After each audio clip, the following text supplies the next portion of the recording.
I've done a lot of projects on these floors, but I think it's time that we change them.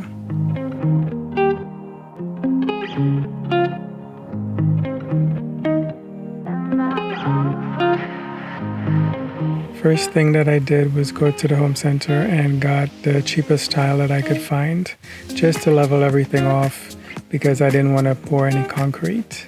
I thought it would be the easiest solution.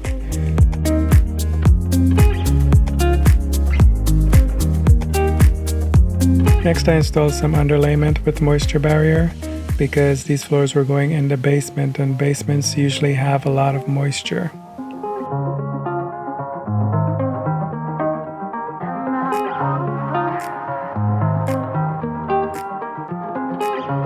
So one thing that I did not know about myself that I've learned in the last few months is that I'm really bad at explaining things.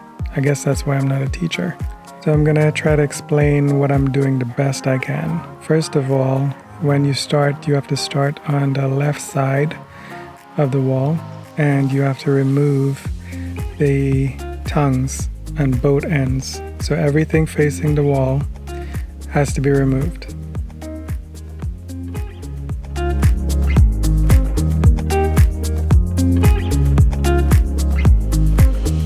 For this project, I didn't do a lot of measuring. I just butt up everything against the wall or any obstacles that I needed to do, and I did most of my cuts this way.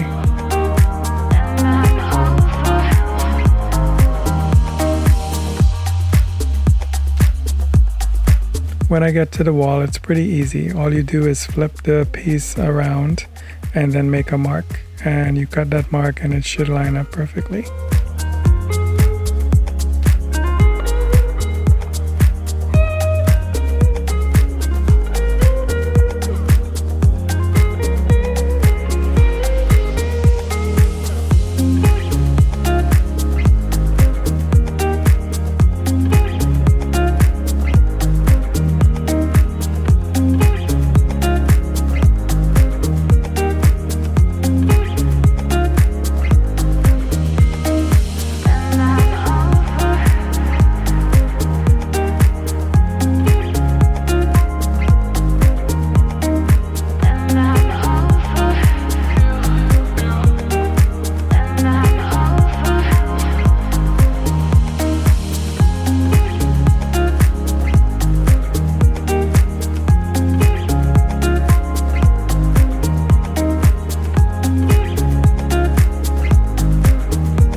Like I said, when I have obstacles in the way, I took my flooring, lined it up where it needs to go, and then I made my marks, making sure to allow spacing because this flooring is going to be floating and it needs space around obstacles and walls for movement.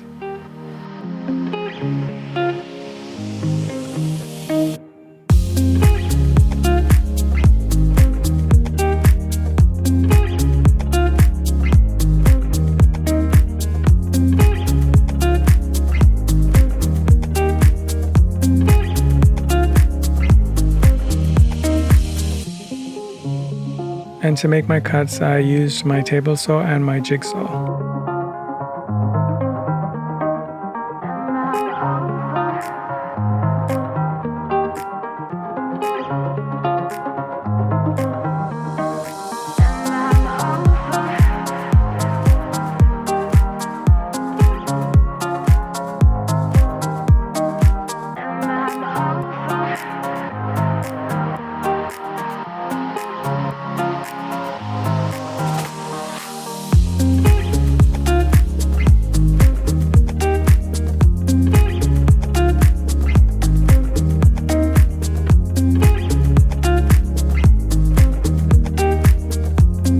After I did a couple rows, I thought I deserved a break, so I put my kids to work.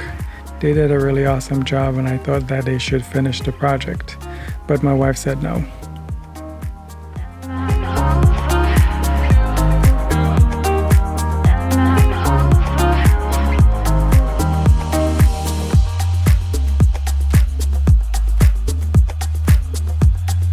So these are pretty much all the tools you'll need for installation.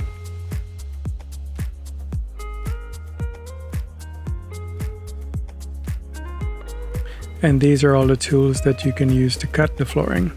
Laminate flooring will dull your blade, so I recommend just buying a couple of cheap blades if you're going to tackle this project. So here I'm going to show you and try my best to explain to you the process of how I install these floors. Sorry about that, but you also do need a pencil. So these two are going to go all the way to the end of the room because you would only use them at the end. That silver bar is just for the end, and the pencil is to make your marks just to cut the ends. And the other two is going to stay on this side and go with me.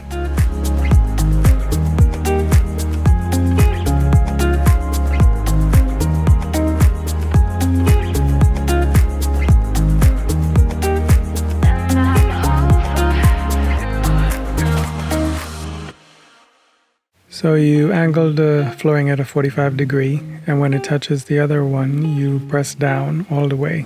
Then you tap very lightly for the boards to go into the groove. Then you go to the other end and tap until both ends meet. If you have to use a lot of force to get the boards together, then something is wrong. Either it's not aligned properly or there's dirt in the grooves.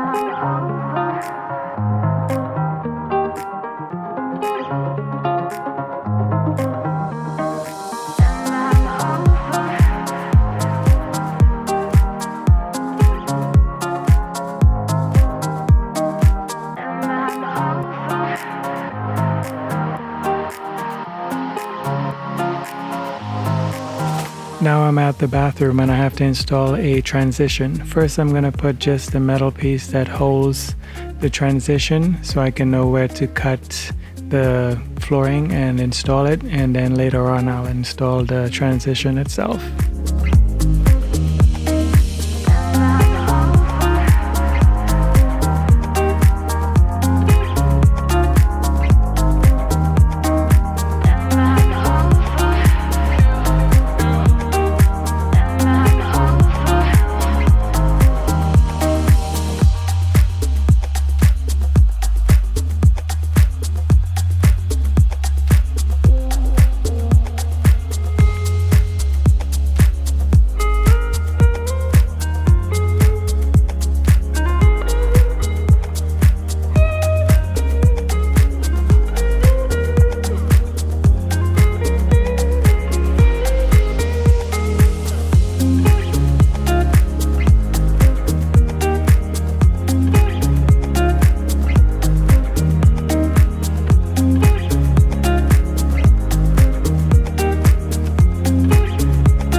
Now that all the flooring is installed, it's time for the molding.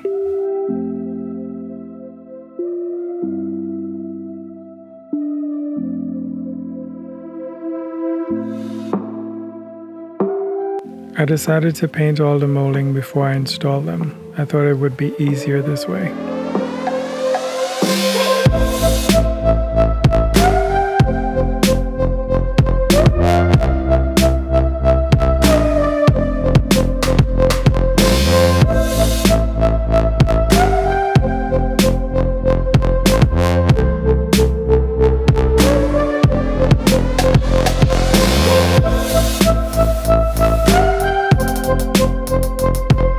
To paint the molding, I'm going to be using the spray gun that I just got. I wish I'd gotten it like 10 years ago, but here we are, full of regret. So the gun is pretty simple to use. All you do is fill the cup with your favorite finish, turn the settings to prime, then you squeeze all the air out from the container, press the trigger for about 10 seconds, then you turn the settings to spray, and then you spray. Simple.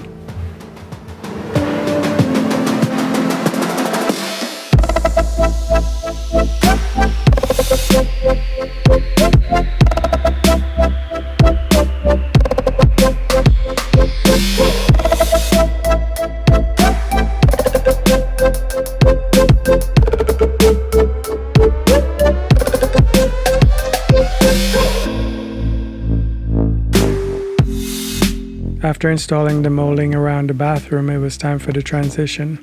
I have our entire remodel video on the bathroom, so if you're interested in that, please subscribe to my channel and click the notification bell so you can see when that comes out. Thank you.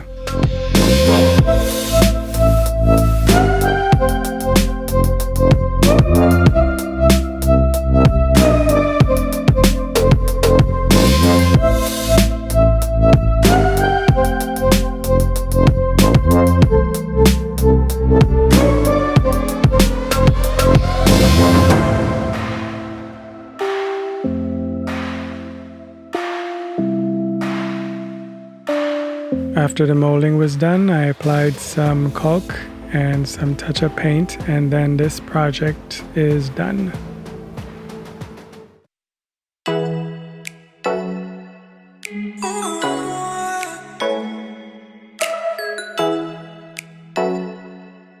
Oh.